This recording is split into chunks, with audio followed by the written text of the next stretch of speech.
تو یہ جو فنڈنگ ہے یا آپ یہ کیسے چلا رہے ہیں، ان کی فائنینسنگ کون کرتا ہے، آپ کیسے چلاتے ہیں، آپ کے پاس فنڈز کدھر سے آتے ہیں، آپ کا کاروبار وغیرہ کیا ہے، یا کسی کی مدد سے چل رہے ہیں، لوگوں کے تعاون سے چل رہے ہیں، یہ کیسے آپ یہ اتنا نیٹ ورک چلا رہے ہیں؟ اس پر میری زندگی کا ایک بہت بڑا حصہ گزرا ہے. 50 سال کی میری خدمات ہیں. 50 سال میں نے زندگی میں دوست بنائے ہیں، دشمن نہیں بنائے. اور جتنے دوست بنائے ہیں وہ دین کے معاملے بنائے ہیں. میں اپنے اکثر دوستوں کو یہ کہا کرتا ہوں کہ اگر آپ میرے ان دینی معاملات میں معاون نہیں ہیں تو میرا آپ کا کوئی تعلق واسطہ نہیں. تو یہ دوست احباب کے تعاون سے کام چل رہا ہے، جس کو آپ کی زبان میں کہا جاتا ہے اپنی مدد آپ کے تحت. یہ کام جو سارا اس پہ چل رہا ہے.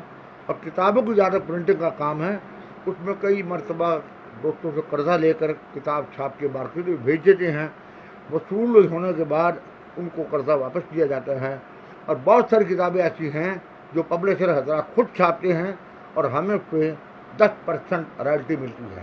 اور ایک اور پوائنٹ ہے صابری صاحب کہ آپ قرآنی اوراق جو ہیں ان کی بے علمتی کو روکنے کے لیے آپ کی کافی کام کر رہے ہیں، جو کہ بڑا اہم ایشو ہے. اخباروں میں قرآنی اوراق چھپتے ہیں، وہ نیچے نالیوں میں پڑی ہوتی ہیں، اور اس کے علاوہ بہت ہی ان اوراق کی بے علمتی ہوتی ہے.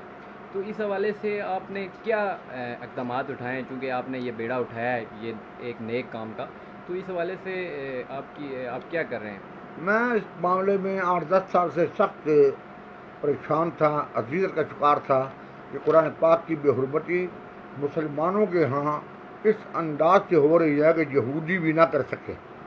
اور ابھی بھی ہم آپ کو اپنے گودام میں لے جا کر دکھا سکتے ہیں. 170 قرآن پاک ہمارے پاس پڑے ہوئے ہیں جو بالکل صحیح ہیں، اور لوگوں نے ان کو اٹھا کے ڈمپ میں ڈال دیے یا آگے پیچھے کوڑے میں بھر کے کسی بچے میں بھیج دیے. اب وہ تمام جتنا بھی ہمارے پاس اکٹھا ہوتا ہے ان آپ اس تمام کو اکٹھا کر کے دوبارہ کمپائل کر کے ایک قرآن کی شکل دے دیتے جو ہیں. قرآن پاک جو شہید ہوتے ہیں ان کے سپارے لگا کے نئے سرے سے ان کو استعمال قابل بناتے ہیں. لیکن جو اوراق ہیں قرآنی اوراق، ان اوراق کو ہم ایک قرآن محل بنایا ہے پہلے، ابھی بن چکا ہے، اور اس میں باقاعدہ اس میں وہ جو اوراق ہیں ڈالنے کا کام شروع ہو چکا ہے. یہ ڈھوک لکھر کے اندر اس کا ہم نے طریقہ بنایا ہے کنواں بنانے کا. کنواں بنا کر اس میں رنگ ڈالتے ہیں. رنگ ڈالنے کے بعد اس کے اوپر ایک بیم وغیرہ ڈال کے پلروں کی شکل میں وہ ڈالنے کے بعد اس کو بھی بلڈنگ اٹھا کے اوپر لے جاتے ہیں 20-25 فٹ اوپر گنبد بنا کے، تاکہ قرآن کے نام پر جو چیز بنی ہے، مطلب ایک آدمی ایک معمولی سی چیز کو کسی کو پیش کرتا ہے گفٹ، وہ بھی ایک خوبصورت انداز سے پیش کرتا ہے. وہ ہم نے جو اللہ کے پاک کلام کو حفاظت دینے کے لیے ایک خوبصورت گفٹ یا ایک خوبصورت چیز بنائی ہے. اس کو گنبد کی شکل دے کے وہ وہاں پہ بنا دیے ہیں. دروازہ لگا ہوا ہے. اب جن حضرات نے قرآن پاک کے اوراق دینے ہوتے ہیں، شہید اوراق لانے ہوتے ہیں، وہ ہمارے پاس جمع کراتے ہیں. ہم ان کو چھانٹی کر کے صرف قرآن پاک کے اوراق کو اس میں ڈالتے ہیں.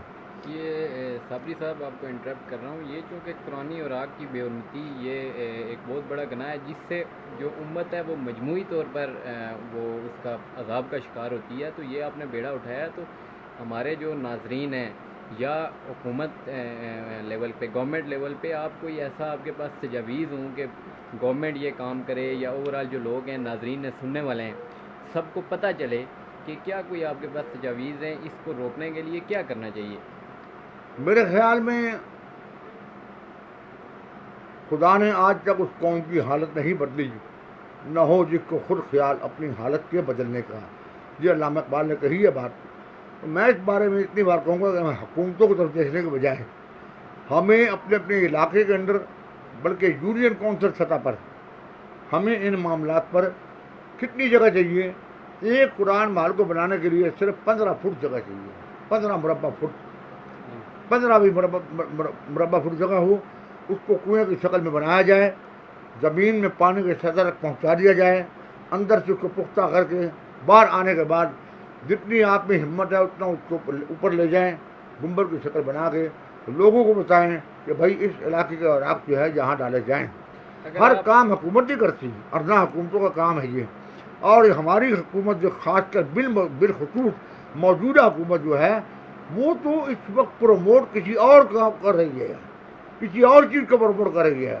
اس طرف تو اس کی توجہ نہیں ہے، نہ ہونی چاہیے ان کی توجہ، کیونکہ ان کا تعلق اس چیز سے نہیں ہے۔ آپ کسی اپنے پلیٹ فارم سے کسی سیاسی یا مذہبی جماعت کو سپورٹ کر رہے ہیں؟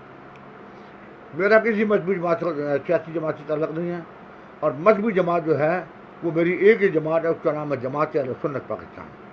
اچھا، مطلب سیاسی جماعت کوئی ایسی نہیں ہے، مذہبی سیاسی جماعت میں بھی آپ نہیں، کسی طرح سے ہم علاقائی سطح پر سیاسی طور پہ راجہ محمد بشارت صاحب ہمارے پڑوسی ہیں، بھائی ہیں، ہماری غمی خوشی کے اندر شامل ہوتے ہیں، ہم ان کو اس لیے سپورٹ کرتے ہیں اور اوبلائز کرتے ہیں کہ وہ ہمارے پڑوسی ہیں، بھائی ہیں۔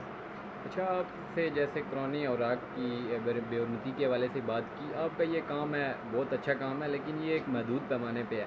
اگر آپ اپنے جو آپ کا مدارس کا نیٹ ورک ہے یا آپ کا اوورآل جو نیٹ ورک ہے اس کے ذریعے آپ اس کو اوورآل پھیلائیں پورے پاکستان میں، تو یہ زیادہ وسیع نہیں ہوگا، اچھا اس نہیں ہوگا؟ سلسلے میں اللہ کے فضل و کرم سے اگلے مہینے 2 قرآن محل کا افتتاح، ایک سیالکوٹ میں اور ایک ناروال میں نے افتتاح کرنا ہے، اور ستمبر میں ہی ایک اکاڑا میں، ایک ساہیوال میں انشاءاللہ وہاں پہ سنگ بنیاد رکھنا ہے۔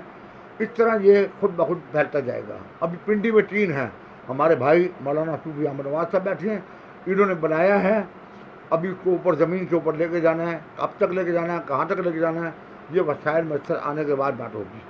میرے پاس ایک بن چکا ہے، ایک جو ہے آدھا ہو چکا ہے، تیسرا میں نے ابھی شروع کرنا ہے انشاءاللہ قریب ہی۔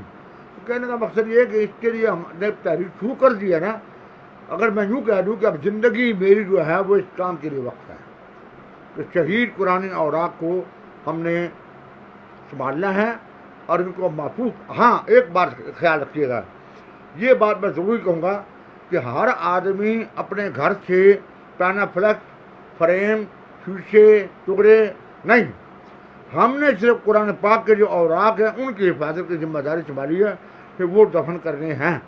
جہاں تک دوسری چیزوں کا تعلق ہے، وہ جو چیزیں گلنے والی نہیں ہیں وہ تو ہم وصول ہی نہیں کرتے۔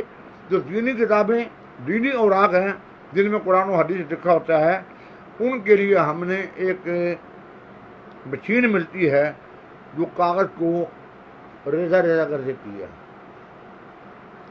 وہ پتہ لگا ہمیں وہ کوئی 50,000 کی ملتی ہے، وہ اس قسم کی انہیں 10-15 مشینیں خریدنی ہیں۔ اس میں وہ ڈالنے کے بعد جب وہ ریزہ ہو جائے گا وہ ہم اپنے قرآن محل میں ڈال دیا کرتے ہیں اس کا پورا۔ بہت شکریہ جی۔ ناظرین، ہمارے ساتھ صاحبزادہ مقصود احمد صابری اس ادارے کے بانی و محتمم موجود تھے۔ بڑی سیر اصل گفتگو ان سے، بہت شکریہ۔ اگلے پروگرام تک مجھے دیجیے اجازت، اللہ حافظ۔